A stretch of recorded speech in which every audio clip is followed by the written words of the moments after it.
There's history here. And here. There's history there. History is everywhere.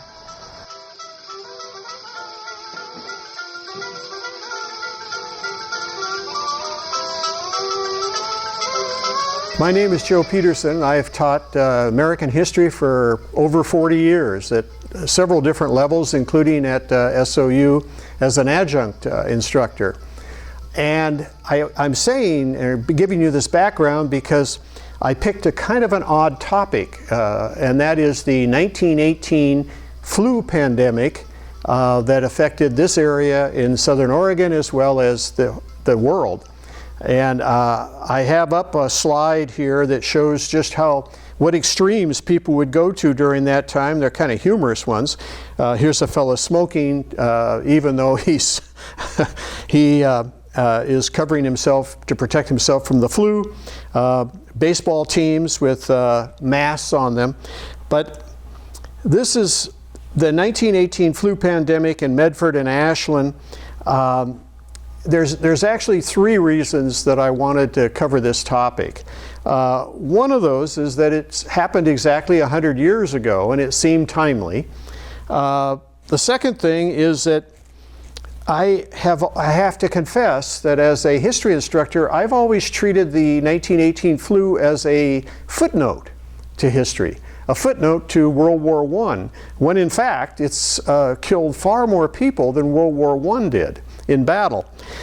And then finally, I'm always interested in how public officials handle crises.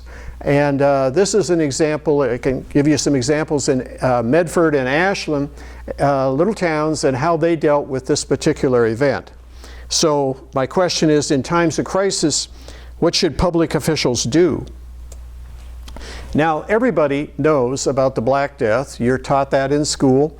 You know that wiped out most of Europe at that time. But the 1918 flu pandemic killed conservative estimates, 50 million people worldwide. And yet it really doesn't get much attention in our history books. I'm inclined to think it may be the greatest medical holocaust in history. Why isn't it part of our history, or why isn't it a bigger part of our history? You're talking about 675,000 deaths in the U.S. in 1 year. And worldwide, like I say, a conservative estimate is 50 million people.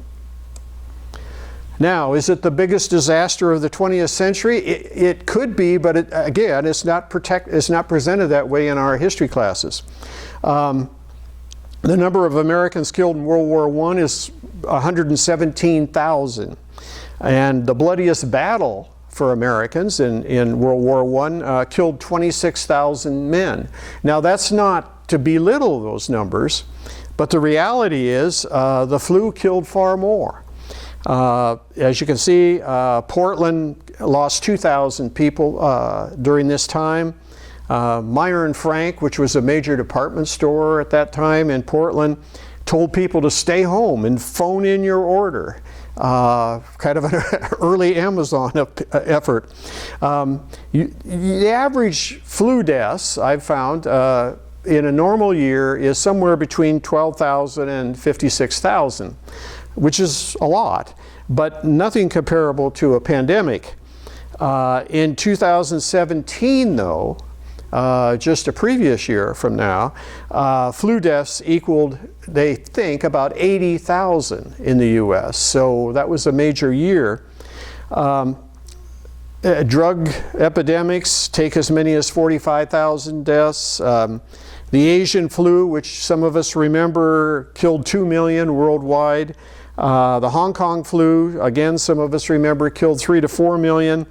But I'm giving you all these statistics just to give you some perspective so you can see, as I've realized, that this flu, 1918 flu, was very, very unique in terms of its ability to kill people. World War I deaths, 17 million worldwide.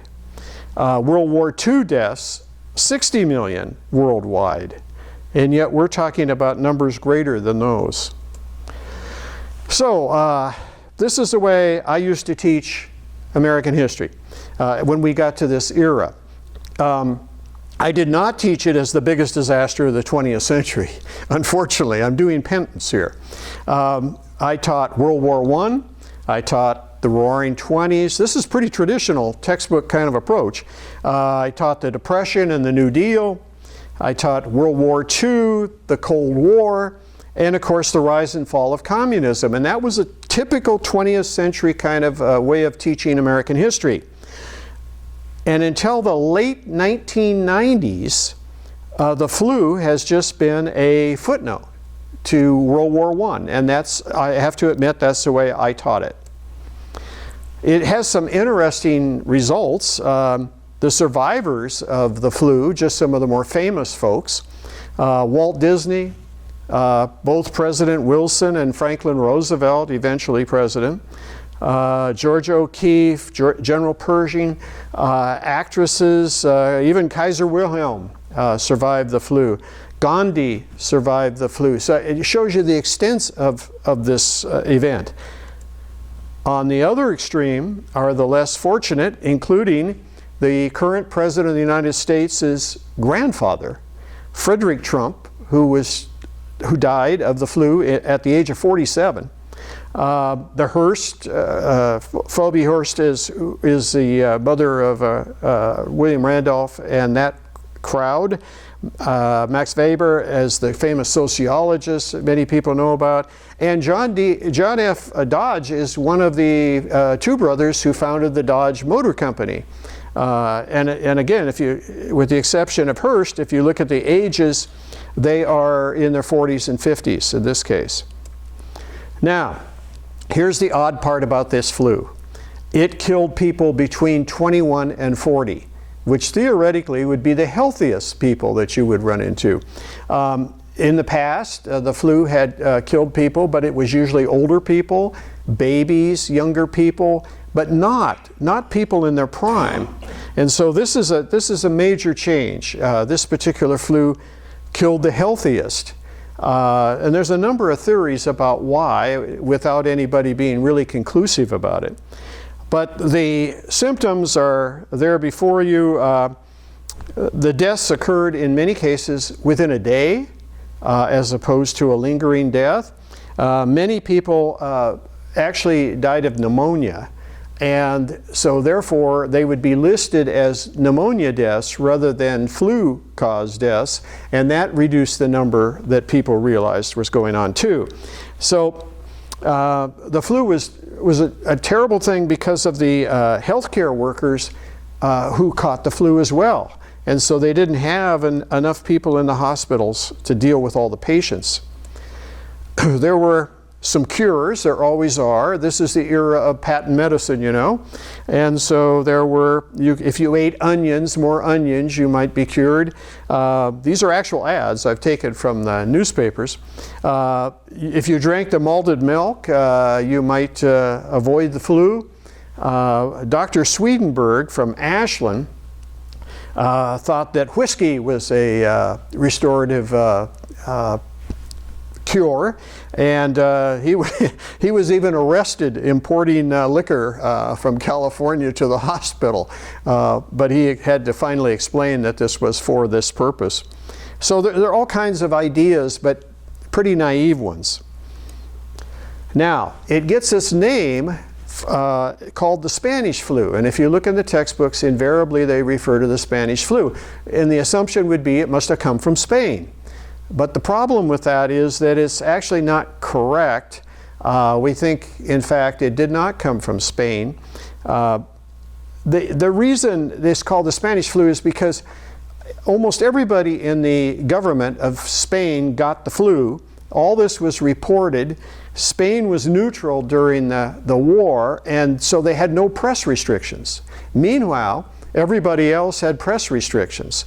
And so the assumption was it must have come from the Spanish, because that was where the logo was. Here's probably where it started, and this is another thing that I probably mistaught. I assumed and had always studied that it came from the trenches in World War I, and that it came back with our soldiers from the war. Well, that's probably not a valid assumption anymore. Historians are leaning all the way over to the idea that it started in Kansas in the United States. In fact, that's the biggest theory right now, but you can see that there are at least 3 or 4 different sources of the beginnings of it in different places. But let me show you. This is the emergency hospital at the U.S. Army Camp Funston in Kansas. And most historians think it started there very early.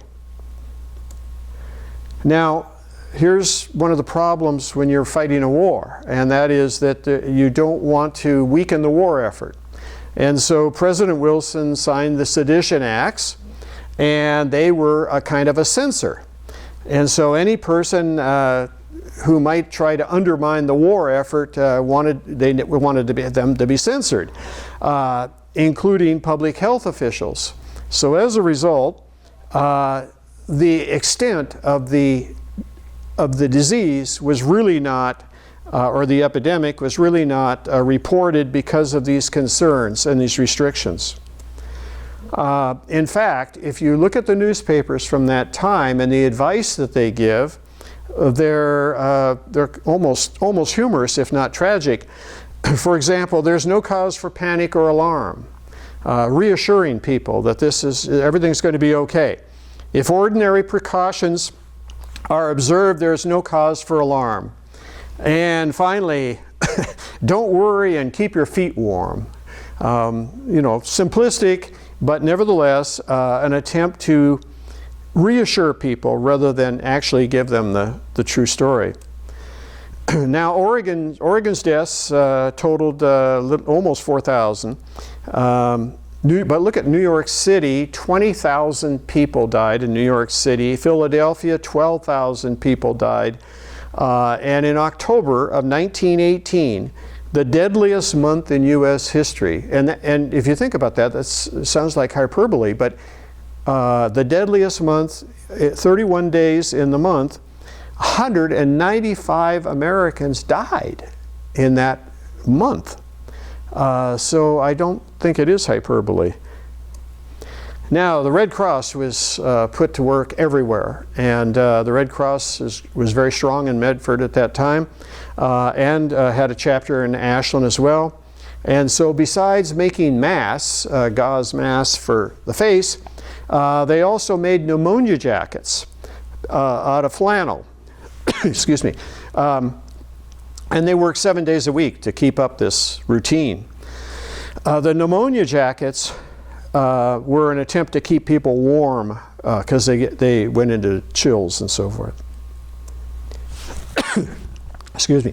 The Seattle police here are all masked, as many towns did this, and cities required masks to be worn in public. Portland, on the other hand, felt that it was unconstitutional to require people to wear masks, and so the officials did not pass anything regarding that. And so towns varied as to how they treated this issue of masks. But if you'll notice, even the cartoonists got into the act here, and this is a little boy showing another little boy his enormous handkerchief that his mother made for him so that he could handle 100 sneezes if necessary. There was all kinds of attempts to cause the public to think and use their handkerchiefs to protect themselves.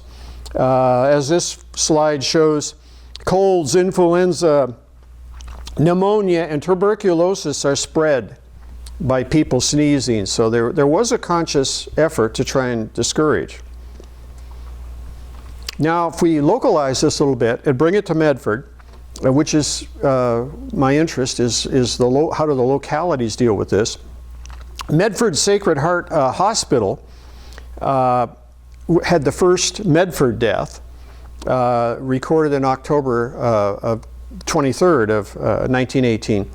And 150 people were treated here at Sacred Heart, and 12 actually died, so they did quite well.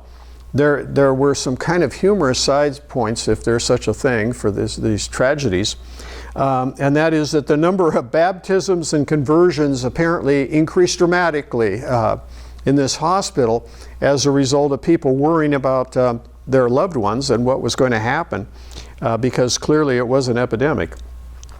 Now, Mayor Gates was under a certain amount of pressure because the U.S. U.S. Surgeon General had reported flu deaths, significant number in Dunsmuir, south of us. And so he moved quickly to close all the places of amusement, churches, and schools in October.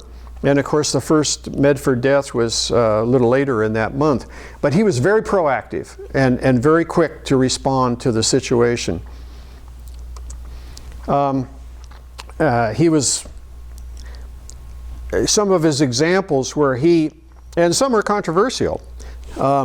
Excuse me, he banned all influenza cases from Hilt, right at the kind of at the border of California and Oregon. He didn't want them coming to, he couldn't handle all the cases now at the hospital in Medford, and he certainly didn't want any new cases coming. So he asked the Southern Pacific Railroad not to sell any tickets to Medford to anybody who was infected. And this was an attempt again to quarantine off Medford from these Northern California areas. He also put an end to any active campaigning because it was an election year. And campaigning was limited to mail and newspapers, but no door-to-door or speeches or any public events. And he insisted on Ordinance 961, which was flu masks. And these masks had to cover pretty much the whole face all the way up to the eyes. They could not just be a simple little gag down here. And he had tremendous objections to this from the public. Christian Scientists were opposed to it. Businessmen, 40 businessmen rose up against it. And some of the council members actually opposed him on this. But he was able to, in fact, get it enacted in a very close vote. These are some clippings from the Mail Tribune that I have up here, and it shows you he called for actually Mayor Gates gets credit for the first ban of all public gatherings in Oregon, because he was very active, very quick to ban those gatherings. And if you'll see from the headlines, 5 arrested for not observing flu regulations. Flu mask raid gathers 9 in theaters. So this is very serious stuff, and the mayor advocates quarantines. Now on the other side, over in Ashland, schools were closed for 21 days, and a ban on all public meetings was ordered as well, as the same as in Medford. And the first flu case in the Rogue Valley actually occurred in Ashland on October 7th, so even before Medford was hit with it. School makeup was scheduled for every other Saturday with a short Christmas break as a way of trying to deal for all these days that it was closed. And public meetings were forbidden. Like Mayor Gates, most towns and cities took aggressive action. I mean, he's not unique in that regard. And the bans were lifted too early. Yet there's tremendous pressure to lift the ban on all these things. And so Medford restored theirs after a month and 9 deaths. And they decided that maybe it had passed at that point, but no, not the case. I mentioned the 40 businessmen and the Christian Scientists who were anti-mask, and they led a battle at the Mail Tribune called the cheesecloth battle. And it was over whether or not masks should be required or not. This is a picture of Mayor Gates with his basically seeing his son off to World War I as a soldier at the depot. And Ashland did the same thing. They saw their young off to war, but they did not require masks in Ashland. The focus, though, of all this is on winning the Great War and how our boys are doing overseas. So there's a kind of censorship that's going on here because they don't want to exaggerate or cause any question about the war effort. And so the emphasis is on victory over there. Now, there was a public health official, Pickle, in Medford who disagreed with the mayor on some of these issues. He was for masks, but he was against the idea that you had to fumigate a rooming house or that you had to post a sign in the window saying that this is a quarantined area.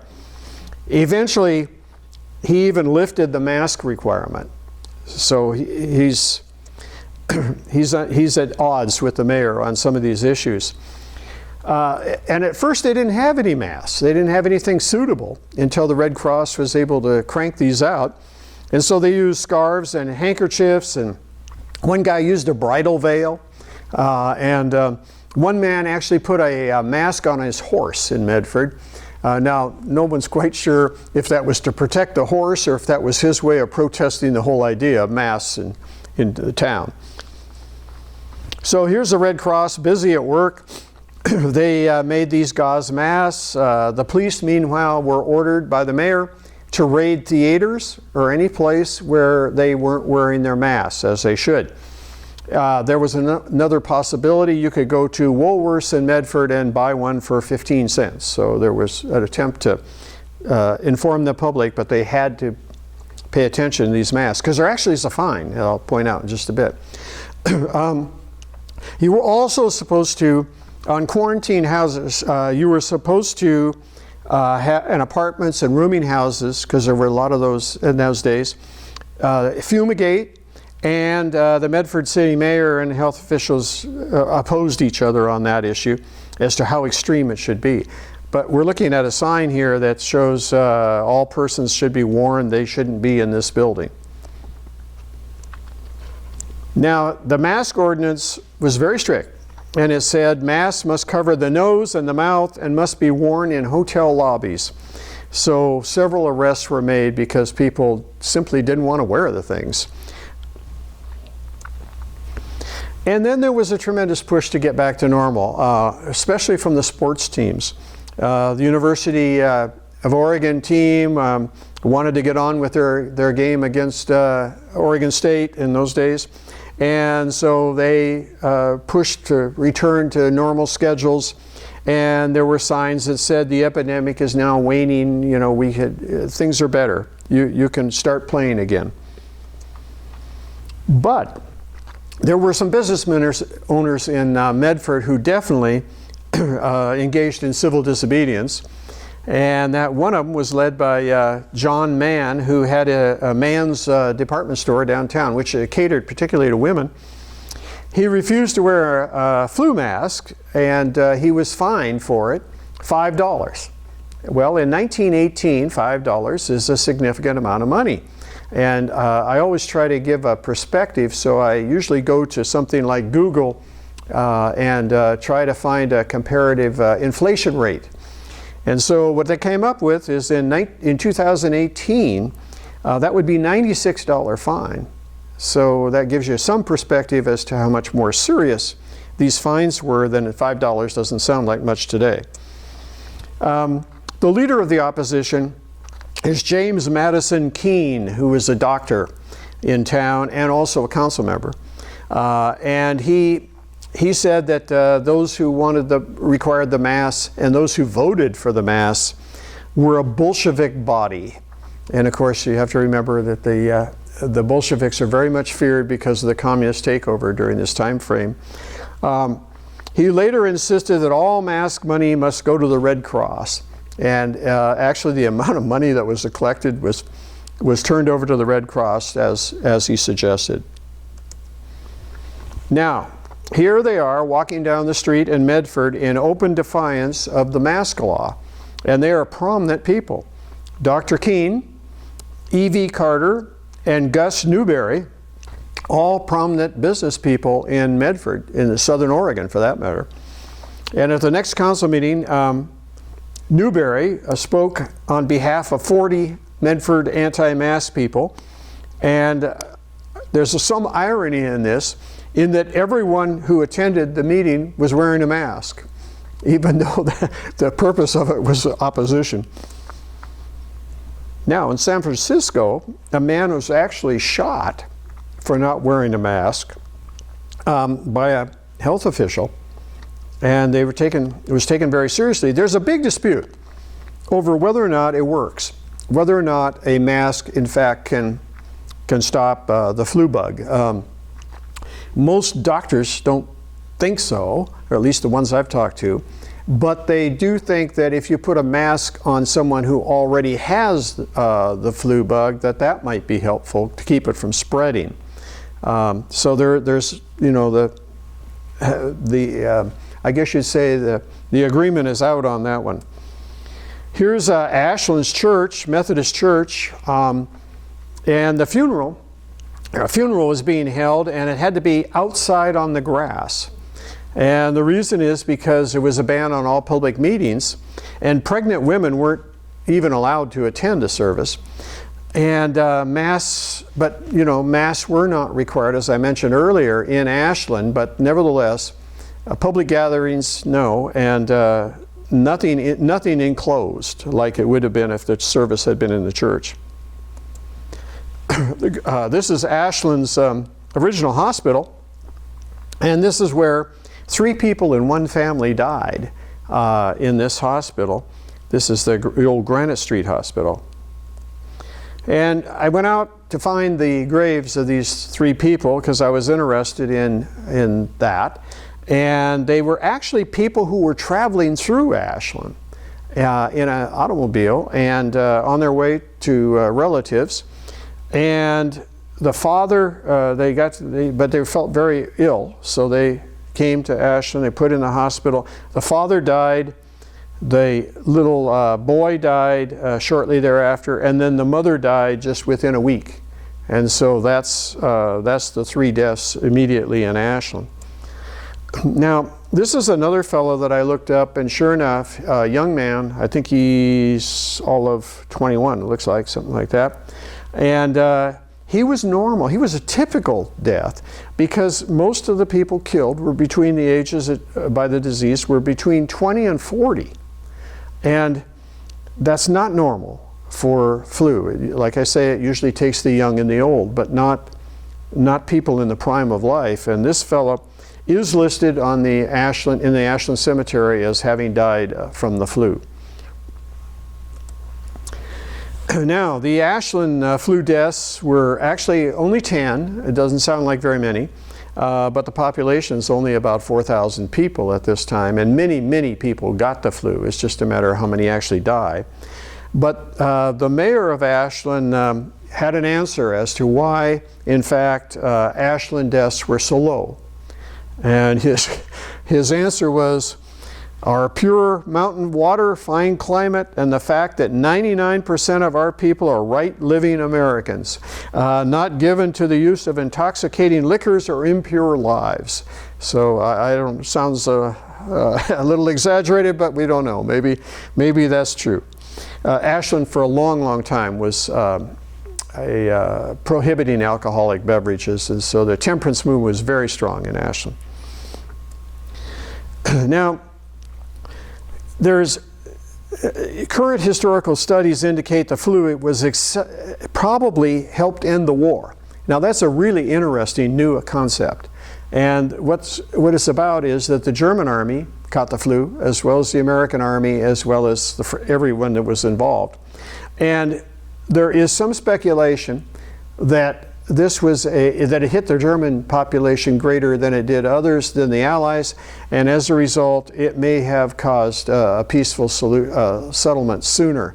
That's just a very current idea about the impact of the flu, and is being debated by historians.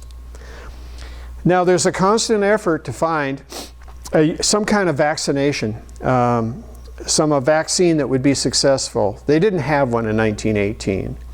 And they didn't even know what the flu strand was. And so the flu strains changed from season to season, and no one has been able to come up with an absolute, well, first of all, you have to identify it, and then secondly, you have to have something that doesn't morph into something else. And that's a constant problem. There is a researcher who went back and reconstructed the flu from corpses, And he did this in 2005. And he was able to come up with the H1N1 as being the killer flu. Before that, it wasn't really clear what the combination was. Now, here's Bill Gates, who warns us we don't have our act together. And Bill Gates is very concerned because he feels that we are not prepared for another pandemic. And he's estimated as many as 33 million people could be killed in a pandemic. And you're probably aware all of Bill Gates' work around the world. He's much more focused on these kind of things. Here's the problem, or one of the problems, and it's one that's very obvious in the public today. And that is, do you protect the herd? And if you protect the herd where you have some kind of immunity, what about personal freedom? What about choice on vaccinations, which very much is a hot issue right now? And a lot of people have concluded that democracy, or the idea of individual freedom, is somewhat of a problem when you're dealing with a pandemic, because you want to create a herd immunity, and the reality is individual freedom would cause you to not have that. You would not have a universal commitment to it. Any lessons from 1918? I have listed some, but they're not in any particular order. Not one more important than another. In fact, some of them are a little bizarre. But one is, get your shot when you're feeling happy. For some reason, some doctors think that makes a difference in terms of the flu shots. Urge the federal government to fund universal vaccination, a vaccine. Now that is, again, controversial because not everybody's in agreement with that. Wash your hands is another thing, simple thing that comes up. Keep sick children and adults home during this time frame, because there was a big controversy about whether schools should have been closed or whether they should have been left open. Require masks, but on sick people, not everybody, but on sick people, to try and be preventive. Act early, as Mayor Gates did in Medford at the first signs of an outbreak, and cancel public meetings or gatherings. But here's probably one that comes through loud and clear, and that is public officials have got to tell the truth. If it's a serious pandemic, we have to know that, and people have to take it seriously. And so some people conclude that because of all these things, as well as Bill Gates' point, another flu pandemic is inevitable because we simply aren't ready for it, and we don't have a vaccine that is all-purpose. So now it's interesting how popular media and even something like Downton Abbey have shown what happened in 1918 in its own way. So it's beginning to penetrate, and people are becoming more aware of it than the 1918 flu, that is. In Downton Abbey, 3 catch the flu and 1 dies. And so if you're a Downton Abbey fan, you know about the flu, or at least there's some reference to it. And it appears, this is an article from Popular Science, it appears that we're not the only ones who have forgotten it. As they point out here, a century ago, the Spanish flu, so you notice they call it the Spanish flu, killed 50 million people, and then we forgot about it. And I would argue that's what I did, certainly in my classroom, and I think a lot of other folk did too. Here is kind of an interesting one. This is Pennsylvania has added a mass grave in honor of those who died during that, a tombstone actually in their cemetery. To honor the many who were laid to rest during the flu epidemic, a lot of people were buried in these mass graves because they just couldn't deal with it fast enough, especially in highly populated areas. Now, if you're interested in this topic, there are a slug of books out there now. If you go to Amazon.com, instead of seeing one book, which is the old past days, 1 or 2 books, there's probably 7 or 8 books on the flu right now.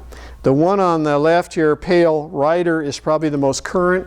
It came out in 2018, and she refers to it as the Spanish flu.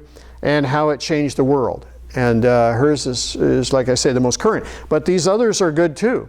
And so we're beginning to see this, I would say since the 1990s, we're beginning to see an influx of studies of this very topic. So don't do as I did and treat it as a footnote. It's a very serious issue and one that should get much more historical coverage than has been given in the past.